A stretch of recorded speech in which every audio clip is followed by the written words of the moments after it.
தான் பட்ட கஷ்டத்தை தன் பிள்ளை படக்கூடாதென உடனிருந்து அறிவுறுத்தும் தெய்வம்தான் அப்பா. தான் பட்ட கஷ்டத்தை ஒரு பாடமாக எடுத்துக்கொண்டு தன் பிள்ளையை சரியான வழிகாட்டுதலோடு வளர்க்கும் தெய்வம்தான் அப்பா. வணக்கம். 4ஆம் திகதி சித்திரை மாதம் 2025ஆம் ஆண்டு. புலம்பெயர் தேசத்தில் வாழ்ந்தாலும் மண்ணையும் மக்களையும் தம் மனதோடு வைத்து தமது குடும்பத் தலைவர் அமரர் கிருஷ்ணசாமி சியாமளன் அவர்களின் 5ஆம் ஆண்டு நினைவு நாளை முன்னிட்டு மட்டக்களப்பு மாவட்டத்தில் வாழும் சிறார்களின் பசியை போக்கியதுடன் அவர்களின் கல்வித்தரம் உயர்ந்திட உதவி வழங்கியவர்கள் அன்னாரது குடும்பத்தவர்.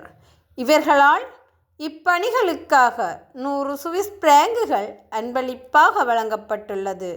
இவர்களை நன்றியுடன் மக்கள் வாழ உதவும் நிறுவகம் வாழ்த்தி வணங்கி நிற்பதுடன் அன்னாரது ஆத்மா சாந்தியடைய இறைவனை பிரார்த்திக்கின்றோம். நன்றி.